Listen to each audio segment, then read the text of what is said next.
नमस्कार साथियों, आप सभी का हमारे YouTube चैनल पॉडकास्ट में स्वागत है। हमारा YouTube चैनल बड़े मियाँ छोटे मियाँ। मैं राजीव वर्मा। मैं आर्यमन सिंह। तो आज हम फिर से आपके लिए एक नई कहानी लेकर आए हैं और आपके बीच दोबारा से उपस्थित है। जैसा कि हमने कहा था कि हम दोबारा से कुछ लेके नई कहानी लेके आएंगे आपके लिए। तो हमने कुछ वादे भी किए हैं कि आपसे हम नई हॉन्टेड जगह पे जाएंगे। बस वो अब वक्त आ ही गया है। 1-2 दिन का समय दीजिए, आपके लिए नई-नई चीज़ें धमाकेदार लेके आएँगे।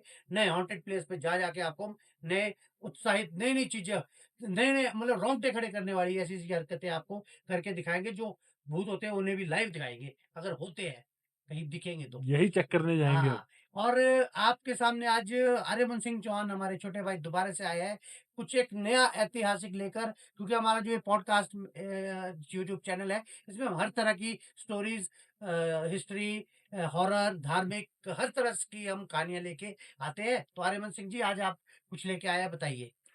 सबसे पहले सभी व्यूवर्स को मेरा नमस्कार। काफी समय बाद राजीव भाई और मुझे आप लोगों ने साथ पाया। कुछ कारणवश ये भी अपने कुछ कामों में व्यस्त थे, मैं भी व्यस्त था। तो हम सारे अपने काम निपटा के आप लोगों के लिए ही वापस लौटे हैं। और जैसा कि राजीव भाई पहले के एपिसोड्स में हमने बताया था कि ये जो चैनल है सिर्फ भूत हॉन्टेड को लेकर नहीं, इसमें कंटेंट हम डालेंगे। बिल्कुल। हिस्टोरिकल भी मिलेगा, ज्ञान की चीज़ें मिलेगी, धार्मिक चीज़ें मिलेगी, बहुत सारी चीज़ें आपको ऐसा कंटेंट इसमें देखने को मिलेगा। तो आज जो हम लेकर आए हैं वो थोड़ी हिस्टोरिकल चीज़ें आपके सामने लेकर आए हैं। एक व्यक्ति के बारे में जिनकी जो हिस्ट्री हमारे भारत की हिस्ट्री में बहुत बड़ी अहम भूमिका निभाते हैं। लेजेंड है कोई? लेजेंड है। बहुत बढ़िया। और सबसे पहले तो मैं एक बात सभी व्यूवर्स को कहना चाहूंगा, जो कमजोर दिल के हैं वो ना ही देखे तो बेहतर है। हो सकता है अंत में आप रोए। हिंट दे सकते हो आप? शंभू राजे। चलो, तो शुरू उनके करिए। बचपन से स्टार्ट करते हैं हम। एक बहुत ही अद्भुत सा बालक जो हर चीज में निपुण था। ठीक है। क्या हुआ राजी भाई, बल और बुद्धि उम्र से कई ज्यादा बढ़ गया। अद्भुत सा बालक उम्र के हिसाब से, उम्र के हिसाब से, छोटी उम्र में। छोटी उम्र में 14 वर्ष का बालक 7 से 8 तरीके की लैंग्वेज सीख चुका था 14 की उम्र में। छोटी-छोटी। ये समय है 16वीं सदी के आसपास की। अच्छा, 16वीं शताब्दी की बात है। 16वीं शताब्दी। पुर्तगालियों की भाषा, अंग्रेजों की भाषा, हिंदी, मराठी, संस्कृत, 7 रीजन लैंग्वेजेस वो सीख चुका था सिर्फ 14 की उम्र में। शस्त्र और शास्त्र दोनों का ज्ञान। असल में होता क्या है राजीव भाई, आजकल के जो व्यक्ति है, जो जैसे पढ़ाई लिखाई में तेज होता है, बिल्कुल। तो फिर वो खेल कूद हथियार वो नहीं उठा पाता। नहीं, अच्छा। और जो खेल कूद और हथियार या इसमें माहिर होता है, तो वो किताब नहीं उठा पाता। आजकल के तो फ़ोन से ही फुर्सत हो रही है। फोन से फुर्सत नहीं हो रही। पर वो बालक ऐसा था जो दोनों में निपुण था, जिसको शस्त्र का ज्ञान भी था, शास्त्र का ज्ञान भी था। तो हम बता देते हैं कि वो बालक कौन था। हमारे छत्रपति शिवाजी राजे भोसले, छत्रपति शिवाजी महाराज के पुत्र संभाजी महाराज, क्या बात! छत्रपति संभाजी महाराज। अभी-अभी फ़िल्म भी आई थी उनकी, छावा। छावा। हो सकता छावा। है आज इस स्टोरी में भी बहुत लोग रोएँ। सबसे पहले मैं आपको एक बात बताऊं, छावा जो मूवी है उसमें कुछ ऐसे सीन्स और कुछ ऐसी बात नहीं बताई है बिकॉज ऑफ सेंसर बोर्ड की वजह से। रियलिटी जो है, रियलिटी जो है, सच्चाई। ऐसे मूवी तो रियलिटी में बनी नहीं, है। बनी। एंड में जो उसमें कुछ ऐसी ऐसी हाँ, बातें जो सेंसर बोर्ड के कर दिया। औरंगजेब की थी, वो सेंसर बोर्ड की वजह से काटनी पड़ी। वो हम वो आपको सीन आज आज पूरे रखे जाएँगे ना? बताएंगे कि किस तरीके से असल में हुआ क्या हुआ था। क्या था? ठीक है। क्या होता है, छत्रपति शिवाजी महाराज का देहांत हो जाता है। अच्छा। ठीक है। और बहुत छोटी सी उम्र में रायगढ़ का किला उनके पास आ जाता है, संभाजी महाराज के पास। तो उन्हें मूवी का नाम तो अभी छावा पड़ा, पर उन्हें पहले भी छावा ही कहा जाता था। छावा। संभाजी महाराज को छावा का मतलब होता है शेर का बच्चा। शेर का। ये भाषा छावा कहाँ की, मतलब छावा ये हिंदी संस्कृत है। हिंदी संस्कृत? अच्छा, संस्कृत संस्कृत है ये छावा। ठीक है। और शंभूजी महाराज, होता है कि किसी के पिताजी का देहांत हो जाता है तो महत्तम पुरुषी मतलब महत्तम में डूबे होते हैं। जैसे ही उनके पिताजी का की मृत्यु होती है, उन्होंने 1 सेकंड भी देरी नहीं गवाई, तुरंत तैयारी करी। तैयारी क्या करी? पैसा कम था, आर्मी नहीं थी। बिल्कुल। उन्होंने ऐसी स्ट्रेटेजी यूज करी कि उनको पता था कि औरंगजेब की सेना 10-12 लाख। क्या उम्र हो चुकी थी किसकी? उनकी? शंभूजी महाराज तो बचपन से ही छोटे थे बचपन उस से टाइम। हाँ, 23 साल के थे जब उनके पिताजी की डेथ हुई थी। 23, हाँ 22-23 साल के थे। अपना माइंड पूरा माइंड पूरा तभी से राजू वाला माइंड, राजों वाला माइंड। 9 या साल योद्धा में वाला माइंड। 9 साल में 110 युद्ध लड़ा, एक भी नहीं हारा। औरंगजेब का पूरे भारत को जीतने का गोल गोल ही रह गया। गोल गोल घुमा लेकिन गोल पूरा नहीं हो पाया। 9 वर्ष तक औरंगजेब को इतना गोल घुमाया कि बंदा गोल गोल घुमा, पूरे भारत को जीतने का गोल पूरा नहीं कर पाया औरंगजेब। तो हुआ ऐसा, उसने स्ट्रेटेजी, उसने सोचा कि धन की भी कमी है, पैसों की हमारे पास बहुत कमी है। तो उसने कि सबसे पहले मैं अगर इनके किलों को उखाड़ के फेंक दूं, इनका धन घटेगा, मेरा बढ़ेगा, डबल बेनिफिट। मैं क्या बोल रहा हूँ, दिमाग से तेज रणनीति, दिमाग से तेज। और ऐसे ऐसे इनोवेशंस लाए। उन्होंने क्या कहा, अपने इलाके के मोची दर्जियों को इकट्ठा कर दिया, बोला आओ सर, हाँ आओ, तुम्हें मैं बम बनाना सिखाता हूँ। क्या किया, एक साइड तीर लिया, उस टाइम के हिसाब से साइंटिस्ट भी तीर लिया, उसमें आगे रबड़ का कपड़ा लगा दिया और उसमें लगा दी आग। रबड़ का कपड़ा जल्दी जलता नहीं है, एक साइड से बारूद की पोटली फेंकी और निशाना लगाया। और जैसे ही तीर निशाने में टकराएगा, बहुत विस्फोट होगा, भयंकर तबाही मचाएगा। नए नए इनोवेशंस लेकर आए। क्या बोल रहा हूँ, बुद्धि से तेज थे। औरंगजेब को इतना परेशान किया कि उस बंदे ने, औरंगजेब ने एक अपने मन में बात ठान ली। उसने अपना ताज निकाल दिया और बोला, जब तक संभाजी को मैं पकड़ ना लूं, मैं अपने सर में ताज नहीं पहनूंगा। में आ गया है। मैं अपने सर में ताज नहीं पहनूंगा। और औरंगजेब उत्तर छोड़ के दक्कन पहुंच गया। आज का जो महाराष्ट्र का एरिया है वो दक्कन पहुंच गया, उत्तर को छोड़ के। दक्कन पहुंच गया उत्तर को छोड़ के। अब हुआ क्या, औरंगजेब को संभाजी महाराज ने दक्कन में बिजी कर दिया। ठीक है, उधर उत्तर में क्या हुआ, हमारे हिंदू राजा वापस आ गए। वो दक्कन से आ गया तो वहां पे सारी सेना उसने जो है दक्कन में लगा दी, उत्तर से निकाल के। ठीक है, उधर जो हमारे स्वदेशी राजा, हिंदू राजा, राजपूत राजा, वो वापस तैयार हो गए, ताकतवर हो गए लड़ने के लिए। फिर क्या किया, उन्होंने सोचा कि इसको मैं ऐसे हरा नहीं सकता। औरंगजेब ने सोचा इसको चारों तरफ से मैं घेरता हूँ। उधर गोवा में पुर्तगालियों का राज था, ठीक है, और दूसरा सिंधियों का राज था। तो औरंगजेब क्या करता है, पुर्तगालियों के साथ ट्रीटी साइन कर लेता है। ट्रीटी क्या साइन करता है कि तुम्हें अगर जरूरत पड़ेगी तो हम तुम्हें आर्मी देंगे, और अगर हमें तुम्हारी जरूरत पड़े तो तुम हमें हथियार वगैरह। क्या होता था, गोवा के साथ जो समुद्री तट था, बाहर से कुछ हथियार एमुनेशन आने होते तो गोवा, मिडिल ईस्ट से कुछ भी आता था तो गोवा की तरफ उतरता था वो। तो औरंगजेब, संभाजी महाराज का भी कुछ हथियार बाहर से होके आते थे, तो उसको रोकने के लिए उन्होंने गोवा में पुर्तगालियों के साथ ट्रीटी साइन की। और जैसे ही शंभूजी महाराज को पता लगा, वो गोवा में घुस गए और जो बॉम्ब फेंक फेंक के, मार मार के उधेड़ा उनको अटैक करके उनका बुरा हाल कर दिया पुर्तगालियों का। औरंगजेब फिर तिलमिला गया। ठीक है, फिर वो उसने शंभूजी महाराज ने सिंधियों के साथ भी ऐसा ही किया।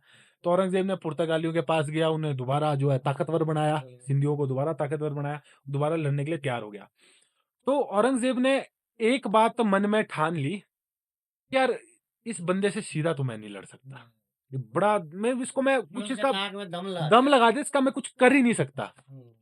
सामने से तो कुछ, हाँ सामने से तो कुछ नहीं कर सकता, क्यों ना पीछे से कुछ कर दिया जाए। कपट पे उतरने के लिए। उन दिनों की बात है, संभाजी महाराज के पत्नी के जो भाई, उनके साले, वो उनके पास वेतनदारी लेने आते हैं, मतलब कुछ हिस्सा लेने आते हैं राज्य में, और वो उनको मना कर देते हैं, क्योंकि शंभूजी महाराज जो थे वो योग्य बंदों को चुनते थे। ठीक है, तो उन्होंने मना कर दिया, और वहीं से खुंदा खा के उन्होंने क्या किया, औरंगजेब का जो जनरल था उसको जाके सारी अंदर की गुप्त बातें बतानी शुरू कर दी उनके साले ने। और उनका साले का नाम था गणोजी शिर्के। वो क्या कुछ थी आपस में बंदूकबाजी थी, क्यों किया उसने? वेतनदारी मांगी ना, साला था उनका, अच्छा, तो उसी चक्कर में है। हाँ, और शंभूजी महाराज ने मना कर दिया, बोले वेतनदारी के और तो उसी योग्य नहीं। चक्कर में वो तो एक दिन क्या होता है, वो कहीं जा रहे होते थे अपने पार्टनर के साथ, शंभूजी महाराज, संगमेश्वर। किसी मीटिंग में, तो उनके पार्टनर कवि कलश, जो उनके साहित्य भी थे और बहुत बड़े कविता कवि भी थे वो, और उनके फ्रेंड फिलोसफर कविता के माध्यम से उनकी सोचने की विचारधारा को जो है स्ट्रॉन्ग करते थे। ठीक है, तो कवि कलश के साथ जो है कवि मात्र, कलश नाम था उनका? हाँ, उनके साथी का नाम कवि कलश, ठीक, ठीक। चंदोगा माध्याय भी बोलते थे उनको वो, ज्यादातर जो किताबों में है वो कवि कलश के नाम कवि से कलश, मशहूर है। ठीक। ठीक है, तो वो उनको उनके साथ जो है संगमेश्वर छोटी सी कुछ सेना लेके जाते हैं गुप्त तरीके से। ओके। तो वहां गणोजी शिर्के जो उनका साला था वो क्या करता है, औरंगजेब के जनरल को बता देता है कि ये जी यहाँ से संगमेश्वर जा रहे हैं, आप इनको जो है पकड़ लो। पकड़ लो। ठीक है, क्या होता है, लाखों की सेना तो कुछ बिगाड़ नहीं पाई शंभूजी महाराज का। वो क्या करता है औरंगजेब का जनरल, वो 2000 सेना लेके संगमेश्वर पहुंच जाता है, आत्मसमर्पण करने के लिए कहा जाता है, अच्छा। नहीं करते। हम्म, उन्हें छावा क्यों बोला जाता था, हम्म, उन्होंने उस दिन वो प्रूफ कर दिया था।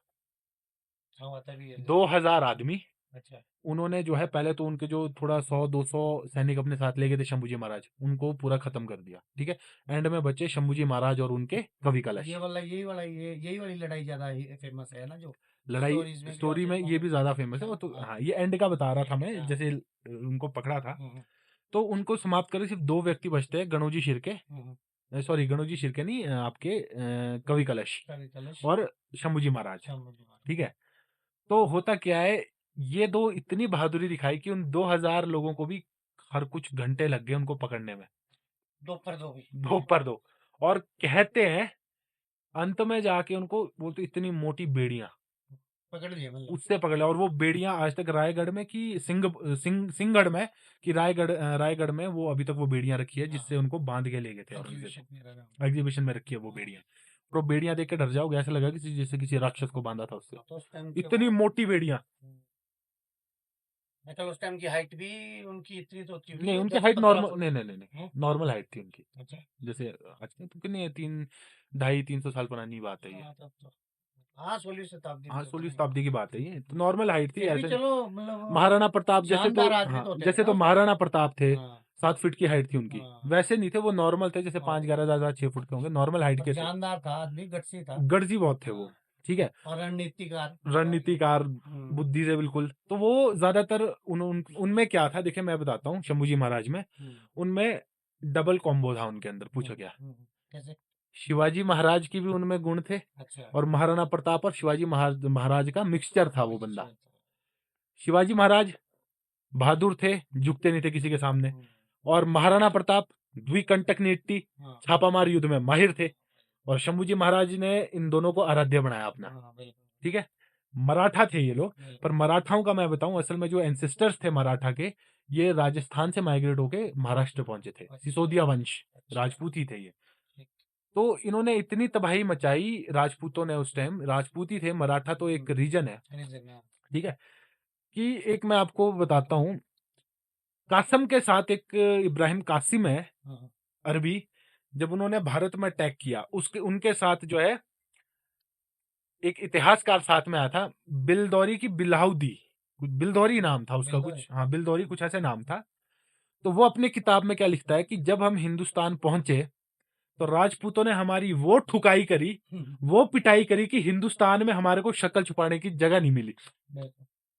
तो आज जैसे कहते हैं ना कि कई कि राजपूतों ने, मराठाओं ने, गुजरों ने, इन्होंने, पंडितों ने क्या किया, क्या किया? ये जो आज हिंदू सनातन धर्म बिल्कुल। महफूज है ना, कायम है, हाँ। ये ऐसे ही लोगों की वजह इन्हीं से। लोगों की वजह से। तो हम पहुंचे थे कि वो दो को बेड़ियों से जकड़ देते हैं। चक्कर देते हैं। ठीक है, थोड़े बहुत उनको कट, मतलब तलवार के हाँ, घाव वो लग जाते हैं। घसीट के ले जाते हैं। ठीक है, और एक चीज उस छावा मूवी में नहीं बताई है, असल में होता क्या है, हाँ, शंभूजी महाराज को ऊंट में उल्टा लटका के हाँ। पूरे शहर में औरंगजेब ने घुमाया, लोगों को कहा इन पे मूत्र त्यागो, पत्थर फेंको, बेइज्जती करी, अच्छा, वो भी फिर करवाया। सब करवाया, फिर उनको जो है औरंगजेब के सामने लेके आया। औरंगजेब बोलता है कि 3 प्रश्न, मैं 3 चीजें तुम्हारे को करने को बोलूंगा, अगर तुमने वो 3 कर ली तो तुम्हें मैं छोड़ दूंगा। पहला बोलता है कि मेरे किस किस सरदार ने तुम्हारा साथ दिया उसका नाम बताओ, अच्छा। तुमने मेरा जितना धन लूटा है वो मुझे वापस कर दो। ठीक है। तीसरा, अपना धर्म बदल दो, इस्लाम धर्म कबूल करो, ताकतवर बना दूंगा, ट्रिब्यूटरी प्रिंस बना दूंगा इंडिया का। अच्छा, ये तक बोल दिया, लालच दे रहा है। लालच दे दिया। और वहां से जो ये है, नहीं पता कि ये बिल्कुल, बंदा कौन है। वहां से जो है शंभू जी महाराज कहते हैं कि तू जिन सरदारों की बात कर रहा है ना, वो तेरे सरदार नहीं, वो इस भारत की मिट्टी के हैं, ठीक है। जिन्होंने मेरा साथ दिया। दूसरा, और जिस धन की तू औरंगजेब बात कर रहा है, वो धन तेरा नहीं है, मेरा नहीं है, वो इस देश का है। देश का है। और जो तू बात कर रहा है धर्म परिवर्तन की, तो मैं वो नहीं करूंगा। तू मुझे 100 बार मार, 1000 बार मार, मैं 1000 बार जन्म लूंगा, अपने ही धर्म में जन्म लूंगा, धर्म बलिदान नहीं करूंगा। बलिदान नहीं। औरंगजेब दिल मिला गया, वो चला गया वापस। ठीक है। फिर वो सोच रहा है कि ये मेरा बंदी है और फिर भी झुक नहीं रहा है। वही, फिर वो वापस और आता है, फिर उससे दोबारा पूछता है कि धर्म बदल दो, सोच रहा है झुक जाएगा, हाँ, टूट जाएगा। पैसा दे दो, नाम बता दो, हम्म। नहीं मानता है। ठीक है। फिर दोबारा आता है। ठीक है। फिर उसके बाद उनकी बड़ी बेइज्जती की जाती है, उनके शरीर में कट्स होते लगे हुए बहुत, उनके घाव में नमक लगवा देता है, हाँ, जैसे वो फिल्म में भी शॉट दिखाया है ना। मिर्चे, नमक, मिर्चे लगवा देता है। ठीक है। और उस फिल्म में कवि कलश का जो एक कवि उन्होंने कविता उन्होंने गाई है, बताई है, वो मूवी में जो बताई है एक कविता, जब उनको पकड़ लेते हैं, वो एक मूवी का सीन नहीं है, असल में वो कविता किताबों में भी लिखी है। अच्छा। और वो कविता है, हाथी घोड़े तोप तलवारें, फौज तो तेरी सारी है, जंजीरों में जकड़ा राजा मेरा अब भी सब पे भारी है। भारी है, क्या बात है। तो ये रियल इंसिडेंट था, ये रियल कविता उस समय उन्होंने बोली थी। तो क्या होता है, उनको जो है पहले उनको मारने के लिए ले जाते हैं। ले जाते हैं। ठीक है। फिर उसके बाद कवि कलश को तो मार देते हैं। ठीक है। और होता ऐसा, बचते तो हैं, उसको हम पहले ही मार देते पहले ही हैं। उनको मार देते हैं। ठीक है। फिर उसके बाद दोबारा उनसे पूछा जाता है धर्म बदल दो, अब अकेला रह गया हाँ, अकेला बंदा। रह गया। फिर उसके बाद वो नहीं मानता। फिर क्या, औरंगजेब क्या ऑर्डर देता है, इनके जो है नाखून निकाल दो, उखाड़ दो, उखाड़ दो। नाखून उखाड़ने शुरू कर पूरा दिए, टॉर्चर। टॉर्चर भयंकर तरीके से। चूं भी नहीं निकली मुंह से, बस एक शब्द, जगदम्ब। जितनी बारी भी उनको पीड़ा दी, उतनी बारी उन्होंने ना रोए, ना बोला हमें माफ कर दो, हमें जाने दो। सिर्फ एक शब्द निकला मुंह से, जगदम्ब। बस, मुंह से जगदम्ब भी निकला जा रहा था हर बार। औरंगजेब और तिल मिला गया, दर्द होती था औरंगजेब और तिल मिला गया। फिर क्या होता, औरंगजेब बोलते कि और आता है, तो वो कहता है कि कुछ नहीं बदला। शंभूजी महाराज को बोलता है कुछ नहीं बदला। तो वो इसलिए बोलता है कि जब शिवाजी, सॉरी, संभाजी महाराज छोटे थे, बच्चे थे, तो उस टाइम जो है औरंगजेब जवान था उस टाइम। तो औरंगजेब उनके पिता शिवाजी महाराज को कॉम्प्रोमाइज करने के लिए आगरा बुलाता है बात करने। तो उस टाइम शिवाजी महाराज अपने, उस टाइम संभाजी महाराज छोटे थे, तो अपने साथ अपने बेटे को ले जाते हैं। कई हजार, मतलब 1600 किलोमीटर की दूरी घोड़े में दोनों गए। ठीक है। तो उस टाइम भी औरंगजेब समझ गया था कि बाप तो बाप, बेटा उससे भी 2 हाथ आगे। ठीक है। तो तभी बोलता औरंगजेब कि कुछ नहीं बदला। मैंने सोचा शिवाजी महाराज का इंतकाल हो गया तो बेटा समझेगा, ये तो वही दौर चला हुआ है, बेटा उससे भी आगे है। तो वहां से शंभूजी महाराज औरंगजेब को बोलते कि तुम सच में सही बोल रहे हो, कुछ नहीं बदला है। अच्छा। नहीं, तुम ये बोल रहे हो कुछ नहीं बदला, पर वो बोलते कि बदल बहुत कुछ गया है। बोले अच्छा, मैंने तो तुम्हारे सर में एक ताज, आंखों में अहंकार देखा था, आज दोनों नजर नहीं आ रहे। उसकी खिल्ली उड़ा दी। फिर एंड में क्या बोलता है, औरंगजेब बोलता है कि मैं बादशाह हूँ, हिंदुस्तान का शहंशाह हूँ, किसी की हिम्मत नहीं है आंख में आंख डाल के मेरे से बात करे। वो हुक्म दे देता कि आंखें कोत दो गरम सलियों से। हाँ, आंखें कोत दी, क्यों नहीं निकली, निकला क्या, जगदम्ब। फिर भी जगदम्ब, आंखें भी फाड़ दी। फिर दोबारा पूछा कि अभी भी वक्त है, छोड़ दूंगा मराठा। अब फिर और उनके सामने वो रख दिए कि अब मराठा साम्राज्य मेरे नाम कर दो, ये कर दो, धर्म परिवर्तन करो। वो नहीं माना। फिर क्या बोला, इसकी जीभ खींच दो, जुबान खींच दी, काट दी कि खींच दी, उससे पूछ पकड़ा, बाहर खींच दी, अलग से ही निकाल दी, अलग से ही निकाल दी जुबान। फिर उसके बाद वो नहीं माने। फिर धीरे धीरे क्या, उनके बाल उखाड़ने शुरू, मतलब शरीर का एक एक पोर्शन, एक भी पूरा टॉर्चर, सर से लेके पैर तक लाल, इतना खून हम खून। फिर धीरे धीरे बॉडी में कट्स लगाने शुरू कर दिए। नहीं माना। फिर अंत में क्या है, खाल धीरे धीरे उतारनी शुरू कर दी, नहीं माना। एंड में औरंगजेब क्या बोलता है कि संभाजी मैं तेरे सामने हार मान गया, 4 बेटे हैं मेरे, मेरा एक बेटा भी तेरे जैसा होता ना तो इस पूरे भारत को मुगल सल्तनत बना देता, ये तो पूरे ये वाला डायलॉग और ये जो है ना बड़ा खतरनाक। हिंदुस्तान को मुगल फिल्म सल्तनत। में भी है, मूवी फिल्म में में भी नहीं है नहीं, ये, मतलब फिल्म में बंदे बोलते ना कि अगर फिल्म में भी ये सीन होता ना तो नहीं दिखा नहीं, वो हाँ, सेंसर सेंसर मतलब बोर्ड की नहीं, वजह जो से। बात चलती ना, जब फिल्म में लोग देखते बात करते ना बातें, अगर ये सीन बोलते फिल्म में होता तो क्या होता बोलते। भाई हमने तो, मैं तो सच्ची बात बोलूं, मैंने देखी नहीं, लेकिन सुनी है लोगों से स्टोरी से। अब पर रियल स्टोरी आपसे सुनने की इच्छा थी तो आज सुनी तभी। बाल अच्छा उखाड़ है। दिए, नमक लगा दिया शरीर में, नहीं, वो मतलब ये बोलता है कि चारों में से एक पुत्र भी मेरा ऐसा होता तो तो पूरे भारत को मुगल सल्तनत बना देता। वो इच्छा थी, मतलब इच्छा थी। एंड में उसने अपनी इच्छा देखिए, बोली। पूरे भारत को कोई कनक्योर नहीं कर सका, हम्म, ठीक है। तो वो उससे पूछता है कि ये स्वराज है क्या जिसके लिए तू मरना चाहता है। लास्ट में पूछता है लास्ट में पूछता है तो वो बोलता है कि औरंगजेब। हाँ, औरंगजेब। हम्म, तो बोलता है कि ये स्वराज शिवाजी महाराज, महाराणा प्रताप, इन सब की एक सोच है, सोच। ये कोई सल्तनत नहीं है जिसको तू तबाह कर देगा। हाँ। और कहते हैं जब कोई स्ट्रांग राजा होता है, ठीक है, स्ट्रांग राजा है तो उसकी रियासत भी स्ट्रांग है। स्ट्रॉन्ग है। अगर वो राजा मर जाता है, हम्म, ठीक है, तो कहते हैं वो रियासत कमजोर पड़ जाती है। पर यहाँ होता है उल्टा, शंभूजी महाराज की डेथ होती है, उनको मार दिया जाता है, तो जो मराठा साम्राज्य है वो इस तरीके से उभरता है कि नक्शा तो पता ही है भारत का कैसे बन जाता है, दिल्ली से ऊपर तक पहुंच जाता है मराठा साम्राज्य, ठीक है। तो उनके अंत में उन्होंने क्या बोलते कि ये टॉर्चर जो है 42 दिन तक चलता रहा, रोज औरंगजेब आता था। 42 दिन तक जिंदा रहे। 42 दिन तक रोज औरंगजेब आता था, भाई बता दो, मतलब एक एक करके टॉर्चर देता रहा वो। देता रहा उनको जो कम पड़े, और जो टॉर्चर करने वाले भी थे ना उनके भी हाथ काम जाते थे। बट औरंगजेब इतना क्रूर। इनह्यूमन राजा था सभी मुगल राजाओं में से जिसकी कोई सीमा नहीं थी।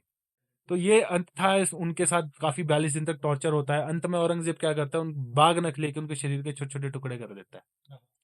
हिस्ट्री में कई जगह छोटे लिखा, छोटे टुकड़े करता है। टुकड़े बिल्कुल, हिस्ट्री में कई जगह लिखते हैं, अब ज्यादा मुझे भी नहीं पता, जो हमने पढ़ा है, कोई बोलते कि उनके पीसेस जो है डॉग्स को खिला दिए थे, चील कौओं को खिला दिए थे कोई। रियलिटी में मतलब हाँ, जो वैसे रियलिटी में सच्चाई क्या हो सकती है। दो मिथ है इसमें।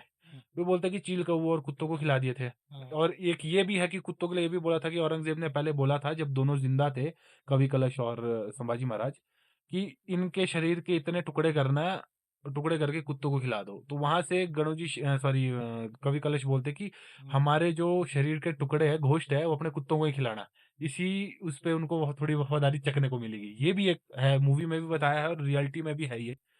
पर जो हमने दो चीजें सुनी है, या तो उनके शरीर के टुकड़े उनको चील कौओं को खिला दिए थे, या बोलते हैं कि नदी में फेंक दिए थे, और जो कुछ मराठी लोग थे उन्होंने उनके शंभूजी महाराज के शरीर के टुकड़े जो है कुछ जो मिले थे उनको इकट्ठा किया, सिल के उनको पूरा जो है रीति रिवाज के साथ उनका दोबारा से। अंतिम संस्कार किया। देश धर्म पर मिटने वाला शेर शिवा का छावा था, महापराक्रमी परम प्रतापी ये की शंभू राजा था। दिल को छू लेने वाली कहानी। तो एक अद्भुत बालक की कहानी जिसके दिल में, दिमाग में सिर्फ इतनी, जिस एज में उनके पास राजपाट आया था, उस एज के राजा ज्यादातर भोग विलास, इंद्र तृप्ति, व्यस्त उसमें, ये ऐसे नहीं थे। अगर ये भी इसमें व्यस्त होते तो आज भारत का नक्शा बहुत बढ़िया, कुछ और होता। बहुत अच्छी। और कहते हैं कि जैसी करनी वैसी भरनी, उसी के कुछ समय बाद औरंगजेब जो है भारत को नहीं जीत पाया, भारत को जीतने का सपना जो है उसका अधूरा रह गया, और वहीं दक्कन की भूमि में मारा गया औरंगजेब, भारत को नहीं जीत पाया। कहते हैं कि अंत में हिस्ट्री में लिखा गया है, ज्यादा तो पता नहीं, कहीं कहते कि उन्हीं के ही किसी सिपह सलार ने उनको एक जहर देना शुरू कर दिया जो धीरे धीरे शरीर को खत्म कर मारता है। दिया। या कुछ कहते थे कि औरंगजेब जो है उसको थोड़ा जेनेटिकल प्रॉब्लम थी, और ऐसी प्रॉब्लम थी बोलते कि अंत में शरीर में फोड़े होते थे, बदबू आ गई थी, उनके जो करीबी थे उनके नजदीक नहीं आते थे। बोलते कि उनकी जो मृत्यु हुई बड़ी बहुत भयंकर हुई है। तो जैसे को तैसे, और वो नहीं, एक ही, उसको तो ठीक हुआ ना। वो एक, हाँ, वो एक ही ऐसा राजा था जिसने मुगलों में, जिसने ज्यादा टाइम राज किया, एक ऐसा बंदा जिसने परिवार में खून की होली खेल के तक अपने भाई को नहीं छोड़ा। ठीक है, ये कहते हैं कि भाई हम गद्दार है, हिंदू गद्दार है, ये है, हम परिवार के साथ गद्दारी करते हैं। अबे पागलों, ऐसा है हमारे श्री राम, हाँ, वनवास मिलता है, बिल्कुल, उधर दूसरा भाई बोलता है मैं भी साथ जाऊंगा, बिल्कुल, तो वहां तीसरा भाई राजगद्दी में नहीं बैठता, उनके खड़ाऊ राजगद्दी में रख के राज करता है। बिल्कुल। ये होता है भाईचारा। और इधर औरंगजेब बड़े भाई का सर काट के बाप के सामने रख दिया, हाँ, अपने बाप को जेल में डाल दिया। आपके इसमें ये संस्कार सिखाए जाते हैं? तो एक ही, मेरे हिसाब से तो एक ही धर्म है जो सनातन धर्म है। बिल्कुल। ठीक है, सनातन धर्म तो सनातन धर्म है। सनातन धर्म है। तो बहुत अच्छी कहानी थी आर्यमन जी। और अब हम अपने ऑडियंस से भी वादा करते हैं कि इस तरह की हम और भी अच्छी हिस्टोरिकल स्टोरीज आपको सुनाते रहेंगे। तो अगला जो हमारा पड़ाव है वो है भूत प्रेतों की भूत ओर। प्रेत का तो अब कुछ दिनों में आपके साथ मिलते हैं। तो आज का ये हमारा इतना ही था एपिसोड। आप सभी का बहुत बहुत धन्यवाद। हम दोनों की बस यही गुजारिश है, हम लोगों को अपना प्यार दे, सहयोग दे। इस चैनल को लाइक करें, सब्सक्राइब करें। Thank you, bye.